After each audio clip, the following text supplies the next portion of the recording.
자, 그러면 예. 박병창 부장님 모시고 오늘 두 군데는 이 시장을 한번 살펴보도록 하겠습니다. 예. 어서 오십시오. 네, 어서 오세요. 안녕하십니까? 네. 네. 일단 뭐 미국 시장이 아주 드라마틱한. 누구 널뛰기 하듯 엄청 떨어졌다 갑자기 확 올라가는 이상한 모습을 보였습니다.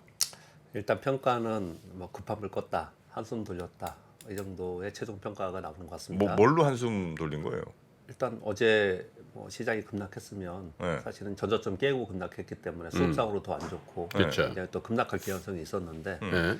어제 뭐 급반등을 해줬기 때문에 일단 한숨 돌렸다 이렇게 얘기를 좀 하는 거죠. 아니, 수급 상황을 네. 시장 상황을 얘기를 하는 거죠. 예. 시장 상황. 아주 천천히 설명할 거야. 설명하실 건가요? 퇴근하지 말고. 아니 뭐. 네. 자, 한숨 돌리는 건 아니다라고 생각하시는가 보죠. 저요? 예.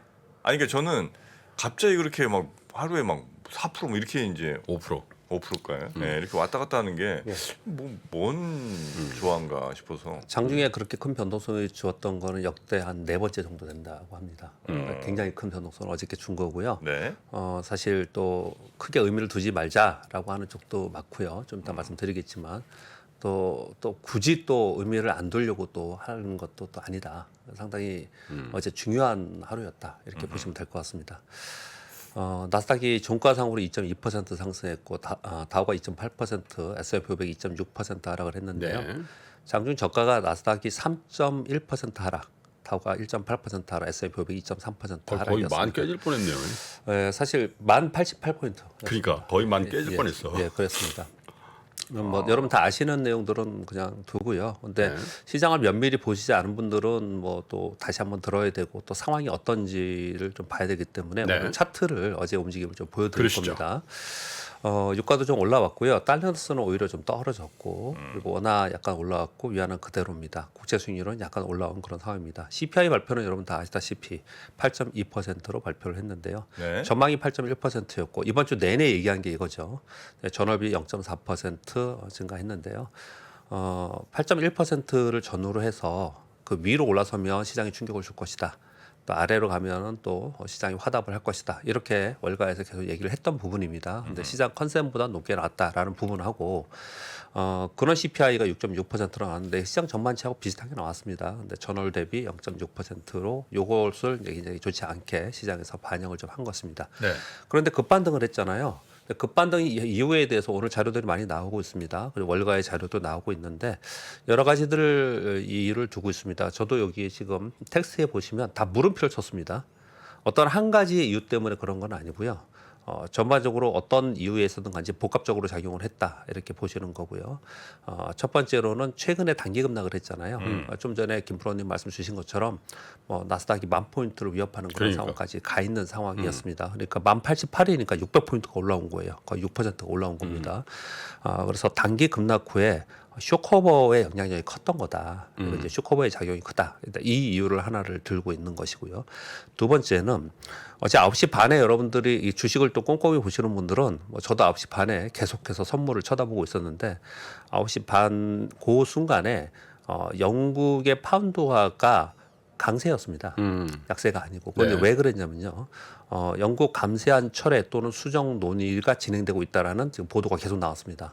네, 그러면서 상대적으로 파운드화가 버티고 있으면서 예. 시장은 급락을 했지만 예. 달러가 팍 올라갔다 다시 떨어지는 현상이 나타났어요. 그래서 달러 강세가 둔화되면서 시장이 반등을 준 게 아니냐 이렇게 또 해석을 하고 있는 거고요. 네.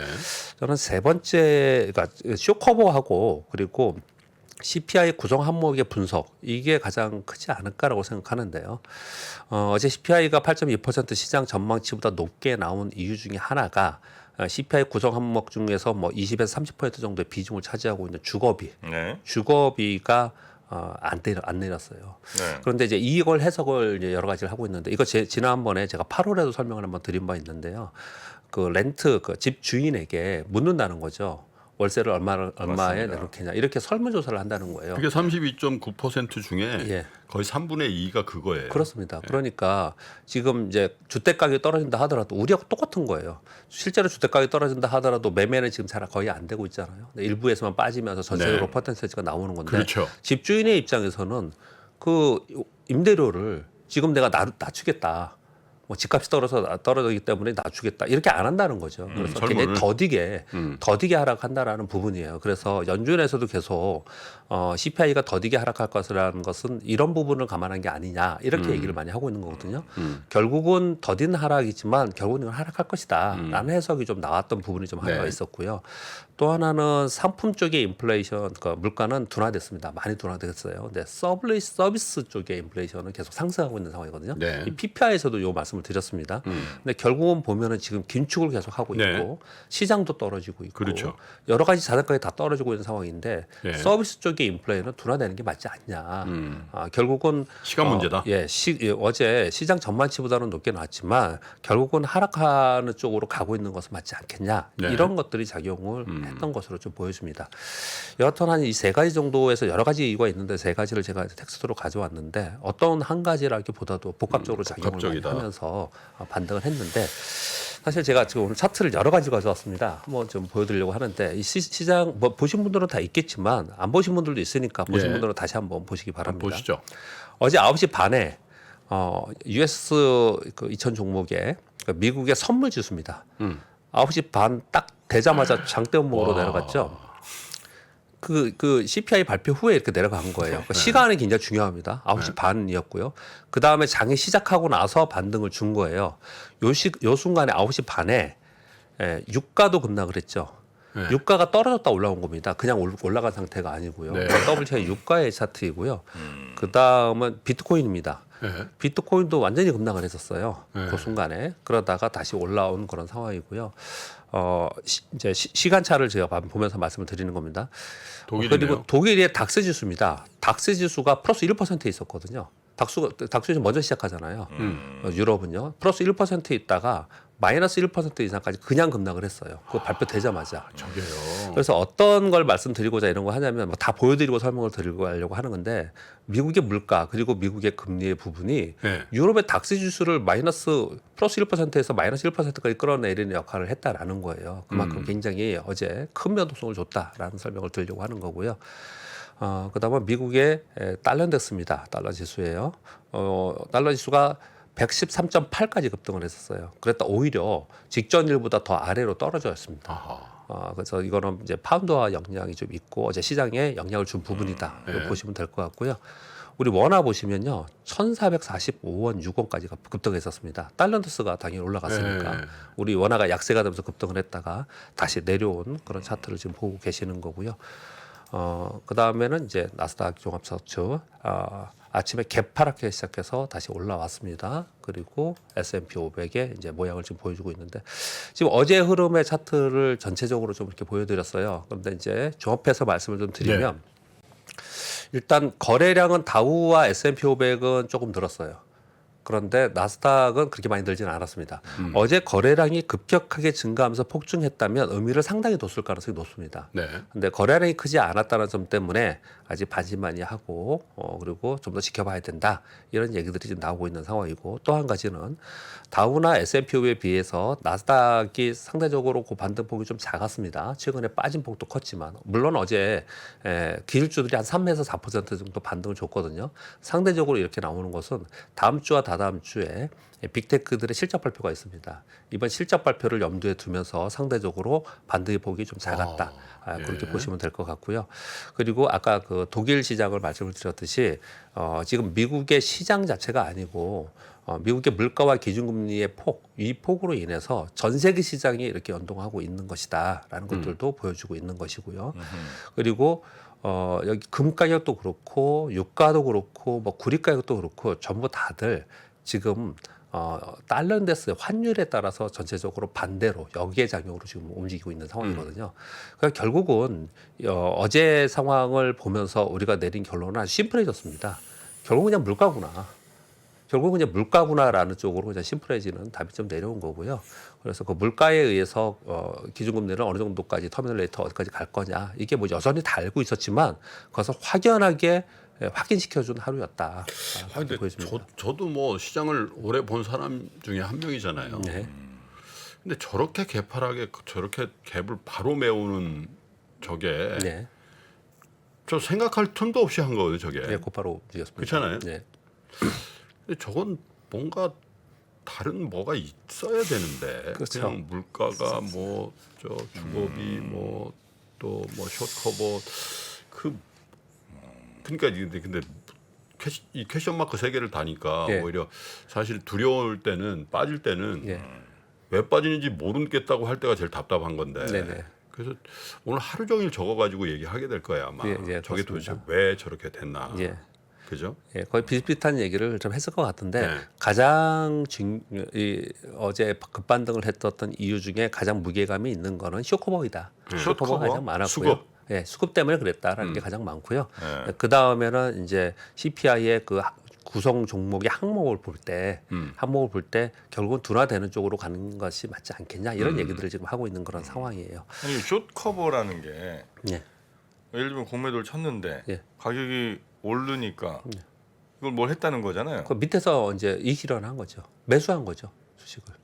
매도한 거를 매수한 이익 확정, 거죠. 예, 이익 확정. 이익 하는 거죠. 확정. 익절. 예, 그렇게 하는 거죠.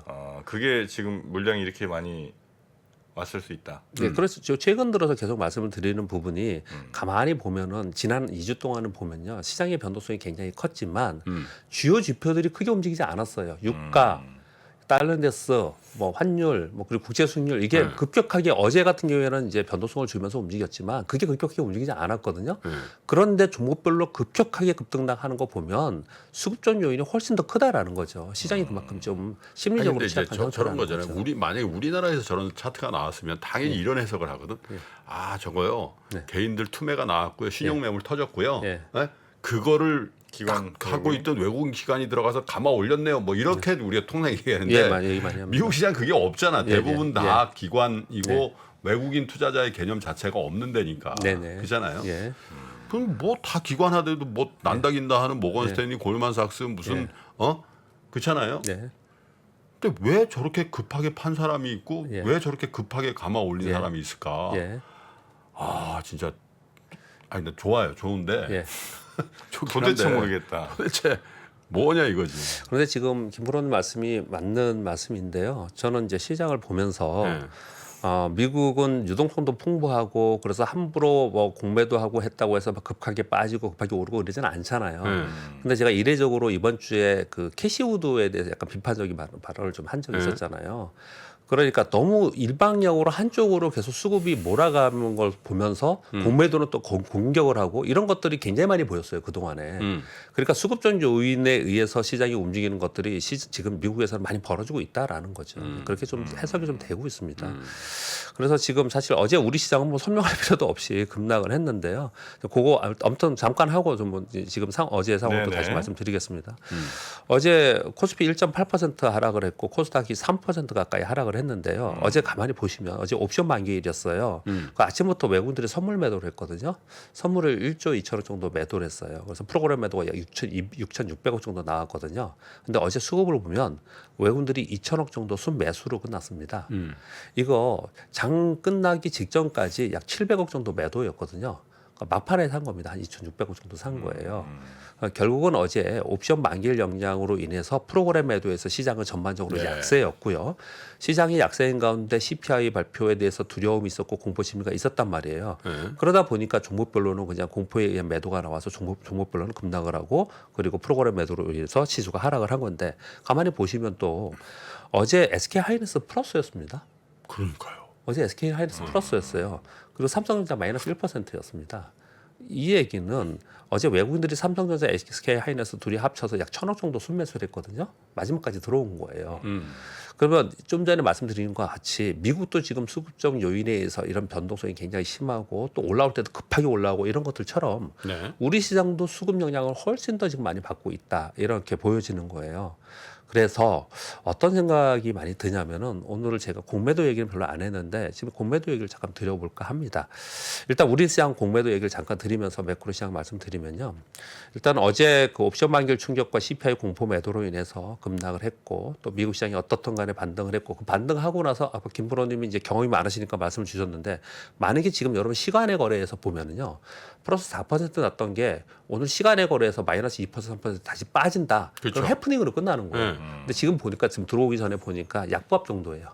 예, 그러니까 그냥 무시할 정도는 아니라는 거죠. 어제 네. 급반등이 이제 그렇게 지금 진행이 되고 아니 있거든요. 상승한다해서 계속 유지한 기간이 굉장히 길었어요. 장중 시간이. 예, 그렇습니다. 네. 그래서 그냥 일시적으로 해프닝으로 급등했다 곧바로 빠지는 이런 것 물론 뭐 오늘 시장 저녁에도 봐야겠지만 현재 시간의 거래로 봐서는 그 정도까지 나오고 있지 않다라는 거고요. 그래서 네. 그런 부분을 봤을 때 뭐 우리 시장도 어제 너무 비정상적으로 매도한 부분이 상당히 있기 때문에 되돌림 반등이 있지 않을까 종목별 차별화가 있겠지만 이렇게 생각이 드는데 공매도 관련해서 잠깐 말씀을 오늘 언급을 한번 드리려고 하는데 최근에 수급을 이렇게 보면서 굉장히 취약하잖아요. 그래서 공매도를 일시적으로 금지하느니 마느니 뭐 만지작거리니 검토하느니 뭐 이런 얘기들을 요즘 많이 하잖아요. 네, 그래서 제가 어저께 이걸 보면서 어떤 생각이 들었냐면은 공매도 관련된 규정을 좀 세분화하고 구체화를 좀 할 필요가 있지 않나라는 제안 한번 해볼까 이런 생각이 좀 들었어요. 어떤 거냐면요. 네. 주가가 위로 많이 올라갈 때 주가가 많이 올라가면 처음에는 투자 주의를 합니다. 그 다음에 투자 경고를 하고 그 다음 투자 위험이라고 해요. 그래서 너무 일시적으로 급등을 하면은 또는 어느 한쪽에서 일시적으로 어떤 창고에서만 많이 사거나 수급에 쏠림이 일어나거나 그랬을 때 투자 주의, 그 다음 단계는 경고, 그 다음에는 위험 이렇게 해서 그 종목의 빨간 표시로 그게 계속 표시가 되어 있습니다. 그렇죠. 그래서 중간에 어떤 퍼센테이지가 되면은 그 다음부터는 뭐 신용이 안 되고 어떤 퍼센테이지가 되면은 거래 중지가 되고 이런 현상이 이렇게 거래를 하거든요. 그렇죠. 그런 규정들이 있거든요. 물론 공매도 관련 규정이 있습니다. 공매도 과열 종목에 대한 규정이 있잖아요, 지금요. 그 규정이 어떻게 돼 있냐면은 제가 하나하나 좀 이렇게 유심히 봤어요. 규정이 어떻게 돼 있냐면 단기 급락을 한 3% 이상 하면서 그다음에 하면서 그날 장중에 거래 대금의 30% 이상의 공매도 비중이 있었을 경우에 과열 지정돼 갖고 이런 거래가 있어요. 공매도 과열. 그래 가만히 보니까 대부분 다 25%예요. 아, 그걸 맞춰요? 공매도 비중이. 대부분 25% 24%입니다. 그러니까 그런 규정에 맞춘 거죠. 사실은 올라갈 때도 똑같아요. 올라갈 때도 투자 주의가 되면 그쪽에 전문으로 하는 사람들은 그러면 요거 종가 기준으로 이틀 후에 풀려. 그럼 그때 다시 해. 뭐 이런 거 하거든요. 이게 공매도 똑같이 지금 그렇게 하고 있다라는 거거든요. 그렇게 하고 있다라는 거는 공매도만 전문으로 지금 하면서 쇼플레이어들이 지금 활발하게 활동을 하고 있다라는 거거든요.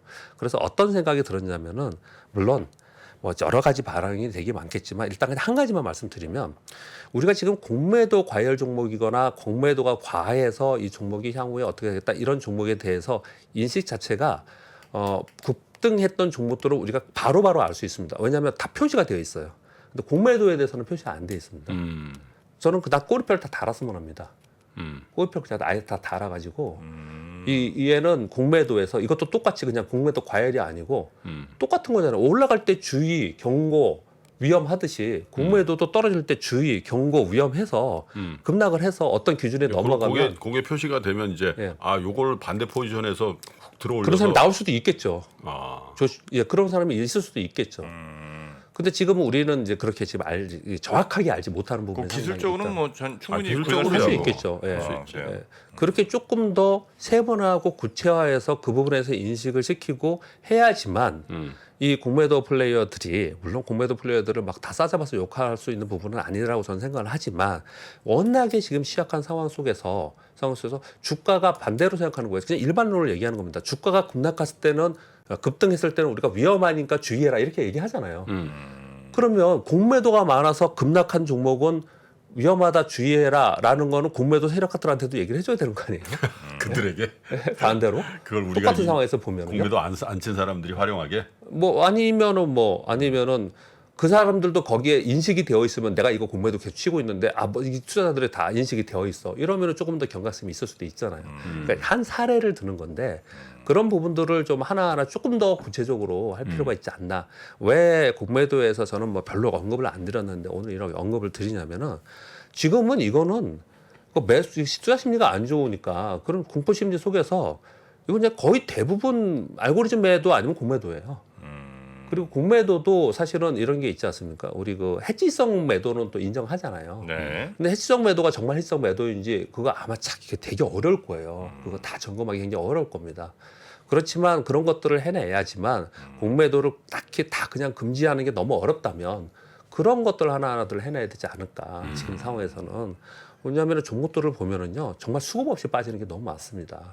근데 빠졌을 때 그러면 올라갈 때 미국처럼 화끈하게 수급 없이 쇼커하면서 올라갈 수 있느냐? 우리 시장이 그렇게 취약해요. 수급이 취약합니다. 그래서 굉장히 또 올라갈 살짝 때 들면 또 어렵거든요. 공매도 나오고. 예, 올라갈 때 굉장히 어렵거든요. 네, 그래서 네. 그런 부분들이 좀 있었으면 하는 바람을 오늘 좀 말씀 좀 네, 드려보고요. 네, 조금 이제 아마 말씀이 어렵게 느껴지시는 분들도 있을 것 같은데 하여튼 그 공매도 역시도 표시를 해줘라. 이게 이제 핵심인 거죠. 그러니까 여러 가지 안 중에서 예, 네, 그거 그런 하나 것도 하나의 예, 아이디어일 예. 수 있다. 그리고 뭐 파생 상품과 연계된 매도들 다 있어요. 그런 것들도 있고요. 그거 아마 하나 다 짚어내질 우리가 못 하고 있는 것 같아요. 예, 그래서 그런 부분들도 생각해야 된다. 그래서 전에도 한번 말씀드렸지만 하나 또 생각이 나서 말씀드리면 우리가 주가를 사고 해서 통정 매매를 해가지고 주가를 많이 올리면은 증권거래법 위반으로 이건 안 되잖아요. 구속되잖아요. 네. 구속감이잖아요. 근데 매도도 그렇게 하는 게 많이 보이거든요. 매도도 팔아서 내리고 팔아서 내리고. 예, 예. 그랬다 도로 샀다가 또 팔고 이게 많이 보여요. 이게 보면요.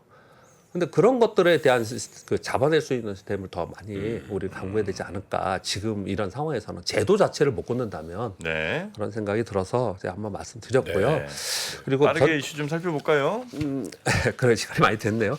일단은 전반적으로 어제 급반등을 했다고 해서 이게 시장이 뭐 저점이다 이렇게까지 보지 말자라는 의견이 굉장히 많아요. 그래서 뭐 쇼커버에 의한 단기 반등일 뿐일 수도 있지 않겠냐. 그래서 걱정을 아직까지 많이 하거든요. 반면에 이제 금리의 고점이나 물가의 고점 인식도 하고 있다라는 게 지금 이제 팽팽하게 있거든요. 결국은 그런데 뭘 좀 말씀드리고 싶냐면 금리의 고점과 물가의 고점 인식이 나타났다는 것은 물가의 고점 인식은 결국은 소비가 떨어질 거 부진할 거라는 인식이거든요. 그렇죠. 그러면 경기 침체로 가고 기업 실적이 악화되는 거예요. 그래서 이제부터는 전부 다들 이제 그리고 지금은 3분기 실적 시즌 들어갔기 때문에 이제는 전부 다 시장이 관심이 실적으로 이동할 겁니다. 그래서 종목별 실적으로 이제부터는 관심을 봐야 된다. 빅이벤트는 이제 중요한 거는 월말에 있을 PC와 11월 FOMC 있으니까 그 정도를 해야 된다. 이렇게 말씀을 좀 드리겠습니다. 다음 주에도 뭐 지금 여러분 텍스트 다운로드 받으시니까 다음 주에도 실적 발표하고 주요 경기 지표들이 거의 대부분의 내용이고요. 뉴스에서는 뭐 몇 가지만 가져왔는데 대부분 전쟁 관련 뉴스가 제일 많습니다. 다 푸틴이네, 저거. 네, 푸틴 뉴스가 제일 많습니다.